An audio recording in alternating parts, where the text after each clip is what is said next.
بسم اللہ الرحمن الرحیم۔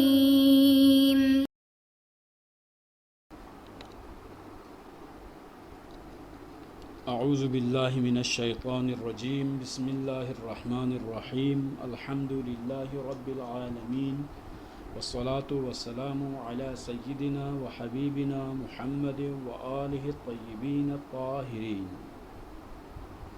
تخصیص العام بالمفہوم۔ عزیزان محترم، ہماری گفتگو انشاءاللہ آج تخصیص العام بالمفہوم کے بارے میں ہوگی، اور تخصیص العام بالمفہوم کا مطلب یہ ہے کہ جب کوئی عام ذکر ہو پھر اس کے مقابل میں کوئی مفہوم آ جائے تو اس صورت میں ہم کیا کر سکتے ہیں، یعنی ایک طرف دلیل منطوق ہے اور اس کے مقابل میں کوئی مفہوم ہے اور مفہوم خاص ہے، تو کیا ہم اس خاص کو اس منطوق پر مقدم کریں یا ہم منطوق کو پریفر کرتے ہوئے اس کو ترجیح دیتے ہوئے اس خاص پر اس کو مقدم کریں۔ آج کی ہماری گفتگو اسی چیز کے بارے میں ہے۔ تو اس وقت کیا مفہوم کو عام پر مقدم کیا جا سکتا ہے یا مقدم نہیں کیا جا سکتا؟ اگر مفہوم کو ہم مقدم کر سکیں تو اس کا مطلب یہ ہوگا کہ آپ خاص پر عمل کر رہے ہیں، اور اگر آپ مفہوم کو مقدم کرنے کو جائز نہیں سمجھتے ہیں تو یہاں پر آپ اسی عموم پر ہی عمل کریں گے۔ وجہ انعقاد بحث، سوال یہاں یہ پیدا ہوتا ہے اس بحث کی ضرورت ہی کیا تھی، کیوں ہم یہ بحث کریں گے، کیا اس کا کوئی ثمرہ بھی ہے یا ثمرہ نہیں ہے، اس بحث کو منعقد کرنے کا جو فلسفہ ہے وہ کیا ہے؟ تو اس کی وجہ یہ ہے کہ اگرچہ تمام علماء کا اتفاق پایا جاتا ہے کہ خاص ہمیشہ عام پر مقدم ہوتا ہے، اس کے باوجود اس بحث کی ضرورت اس لیے پیش آئی ہے۔ اب دیکھیں، یہ تو اتفاق ہے کہ خاص ہمیشہ مقدم ہوتا ہے۔ اگر خاص ہمیشہ مقدم ہوتا ہے تو یہاں پر بھی مفہوم خاص اس کو مقدم ہونا چاہیے، جبکہ علماء نے اس نظریے پر اتفاق کرنے کے باوجود یہ بحث جو ہے کی ہے۔ تو اس کی وجہ کیا ہے؟ اس کی وجہ یہ ہے کہ بعض علماء نے یہ خیال کیا ہے کہ مفہوم اگرچہ خاص ہی کیوں نہ ہو، دلالت کے اعتبار سے منطوق سے ضعیف تر ہے۔ یہ بات جو ہے، چونکہ ایک طرف منطوق ہے، منطوق کی جو دلالت ہے وہ دلالت لفظی ہے، تو ہمیشہ جو دلالت لفظیہ ہوتی ہے وہ دلالت مقدم ہوتی ہے دلالت مفہومیہ پر اور باقی جو دلالات پر۔ اسی وجہ سے علماء فرماتے ہیں دیکھیں مفہوم ٹھیک ہے، خاص ہے، لیکن چونکہ دوسری طرف اس کے مقابل میں جو دلیل ہے وہ منطوق ہے، تو منطوق اس کی دلالت قوی ہے۔ جب قوی ہو تو یہ جو مفہوم ہے جو کمزور ہے، ضعیف ہے، اس کو ہم مقدم نہیں کر سکتے۔ بس انہوں نے بحث کی ہے کہ اس ضعف کے باوجود عام پر مفہوم کو مقدم کیا جائے گا یا نہیں۔ بس یہاں پر بحث دو جہت سے ہوگی۔ پہلی جہت مفہوم موافق کے ذریعے، اب یہاں پر ہم نے جو کہ کہا ہے کہ مفہوم کے ذریعے عام کو تخصیص لگانا درست ہے یا نہیں ہے، تو یہاں پر آپ کے ذہن میں آٹومیٹکلی ایک سوال تو آتا ہے۔ وہ سوال یہ ہے کہ مفہوم کی دو قسمیں ہم بیان کر رہے تھے، ایک مفہوم کو موافق کہا گیا تھا اور دوسرے قسم کو مفہوم مخالف کہا ہے۔ مفہوم موافق سے مراد وہ مفہوم ہے جو منطوق میں جو حکم ہے اور جو مفہوم میں جو حکم بیان ہوا ہے، سنخیت کے اعتبار سے دونوں اگر ہم سنخ ہوں دونوں حکم تو اس کو موافق کہا جاتا ہے۔ جیسے کہ وَلَا تَقُلْ لَهُمَا اف کہا ہے، جب اف کہنا حرام ہے تو مارنا پیٹنا تو بطریق اولا حرام ہے، اس کو کہتے ہیں مفہوم موافق۔ اور دوسری جو قسم مفہوم مخالف ہے، مفہوم مخالف کی ہم نے پہلے تعریف کی تھی کہ از حیث سنخیت وہ حکم جو منطوق میں بیان ہو رہا ہے وہ کچھ اور ہے، اور جو مفہوم میں بیان ہو رہا ہے وہ کچھ اور ہے۔ مثال کے طور پر اگر زید تیرے پاس آتا ہے تو اکرام کر، یہ اگر کیا ہے، یہ منطوق ہے۔ اس کا مفہوم کیا؟ اگر زید تمہارے پاس نہیں آتا تو اکرام نہ کر۔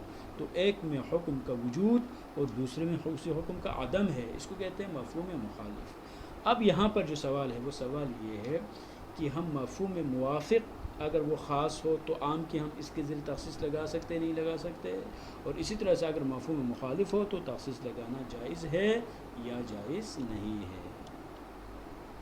تو پہلے مفہوم موافق کے ذریعے تخصیص لگانے کے بارے میں ہم گفتگو کرتے ہیں۔ تو فرماتے ہیں مفہوم موافق کے ذریعے تخصیص لگانا یا تخصیص دینا جائز ہے۔ ہم مفہوم موافق کو خاص جو ہے جو موجود ہے اس کو مخصص قرار دے دیں اور اس عام کی ہم تخصیص لگائیں اور کہہ دیں عام سے بھی وہی افراد مراد ہے کہ جو اس وقت تخصیص کے بعد بھی اس کے دائرے میں موجود ہے، اور اس پر تمام علماء کا اتفاق موجود ہے۔ جیسے اضرب من فی الدار، ولا تقل للوالدین اف. اب دیکھیں دو دلیلیں ہیں. ایک میں پہلی دلیل کیا کہہ رہی ہے؟ گھر میں جو بھی موجود ہے مار دیں، گھر میں جو بھی ہے اس کو ماریں. اب جو ہے مارنے کا جو حکم دیا ہے، گھر میں والدین بھی ہو سکتے ہیں، بھائی بھی ہو سکتے ہیں، بہنیں بھی ہو سکتی ہے، کوئی دوست بھی ہو سکتا ہے، کوئی اجنبی بھی ہو سکتا ہے، اس میں کوئی قید نہیں ہے. پہلی دلیل عام ہے. اب دوسری دلیل نے کیا کہا؟ ولا تقل للوالدین اف. فرض کریں والدین کو اف نہ کہیں. اب اف کہنا اگر حرام ہے تو مارنا بطریق اولا حرام ہے. بس ولا تقل لهما اف، اس دلیل کا جو مفہوم ہے وہ مفہوم خاص ہے. یعنی کیا وہ مفہوم خاص کیا ہے؟ والدین کو مارنا جائز نہیں ہے. بس دوسری جو دلیل ہے اس دلیل کا مفہوم کہہ رہا ہے کہ مارنا جائز نہیں ہے. پہلی دلیل کا جو منطوق کہہ رہا ہے کہ جو بھی ہو تو ماریں. تو کیا کریں گے؟ تو فرماتے ہیں ہم دوسری دلیل کے مفہوم کو مقدم کریں گے اور ہم اس بات کے قائل ہو جائیں گے کہ گھر میں اگر والدین موجود ہے تو نہیں مار سکتے. یہاں پر دلیل دوم کا مفہوم یہ کہتا ہے کہ والدین کو مارنا حرام ہے اگرچہ گھر میں ہی کیوں نہ ہو، جبکہ دلیل اول کا منطوق کہہ رہا ہے گھر میں جو بھی ہے اسے مارو.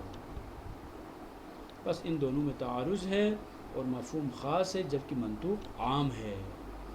تو کیونکہ مفہوم کے اعتبار سے صرف والدین کو مارنا حرام ہے اور منطوق کے اعتبار سے جو بھی گھر میں ہے مارنا واجب ہے. دیکھیں یہاں پر جو ہے منطوق وسیع ہے، جو بھی ہے، جو بھی کوئی بھی ہو اس میں والدین بھی شامل ہے، جبکہ منطوق میں صرف مفہوم میں صرف والدین کو کہا ہے کہ مارنا جائز نہیں ہے.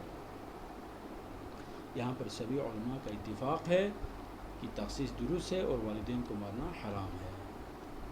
اب دوسری جو قسم ہے مفہوم مخالف کے زیر تخصیص لگانا، کیا یہ درست ہے یا نہیں ہے؟ مثال کے طور پر جب کوئی عام آ جائے جیسے الماء کلہ طاہر، یہ دلیل کیا ہے؟ دلیل عام ہے، جتنے بھی پانی موجود ہے سب کے سب پاک ہے. ایک اور دلیل جیسے اذا کان الماء قدر کر لم ينجسه شیء، جب پانی کل کے مقدار میں پہنچے تو جو ہے کوئی چیز اس کو نجس نہیں کر سکتی.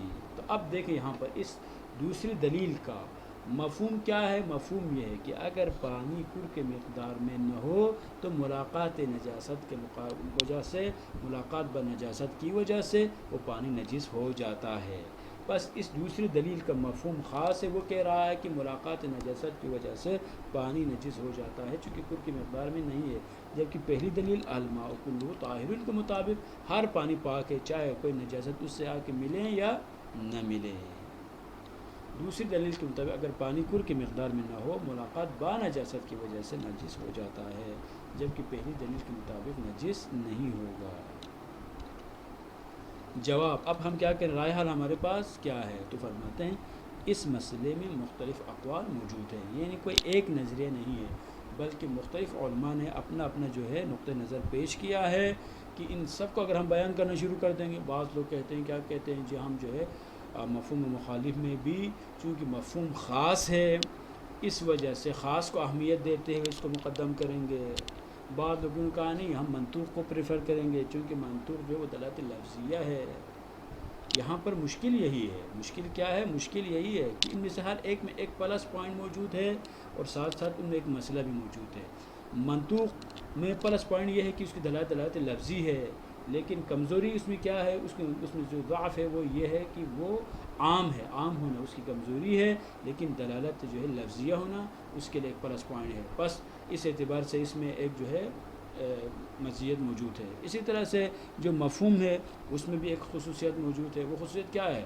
مفہوم ہونا یہ اس کا جو ضعف ہے یہ اس کی کمزوری ہے، لیکن اس کے مقابل میں خاص ہونا یہ وجہ تقویت ہے. بس ان میں سے ہر ایک دلیل میں ایک مزیت موجود ہے تو ساتھ ساتھ ایک ضعف بھی موجود ہے.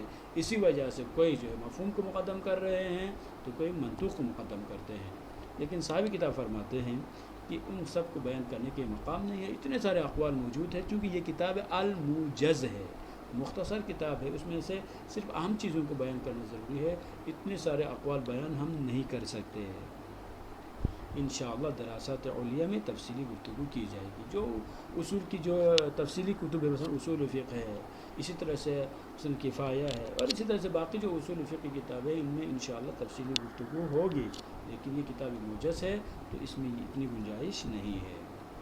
مصنف کا نظریہ جب تمام اقوال پر دلیل موجود ہو تو پھر کیا کریں گے، اور کسی ایک کو دوسرے پر کوئی ترجیح نہ ہو تو کلام مجمل ہو جائے گا۔ یہ جتنے بھی جو ہے اقوال جو علماء نے ذکر کیے ہیں، جس کو ہم نے کہا تھا سب بیان ہم نہیں کر سکتے، فرض کریں ان میں سے ہر ایک پر دلیل موجود ہو، ہر ایک کے لیے دلیل موجود ہو، تو پھر کیا ہوگا، کسی ایک کو بھی ہم دوسرے پر ترجیح نہیں دے سکیں گے۔ جب کوئی ترجیح نہ دے سکے تو کلام مجمل ہو جائے گا، اور ان میں سے کسی ایک کو دوسرے پر کوئی تقویت حاصل ہو تو اسی کو مقدم کیا جائے گا۔ اگر کسی ایک کو کوئی مزیت ہو، کسی کے پاس کوئی پلس پوائنٹ ہو جو باقیوں سے بہتر ہو، تو اسی کو ہم مقدم کریں گے۔ اب ہم بڑھتے ہیں آج کے سوالات کی طرف۔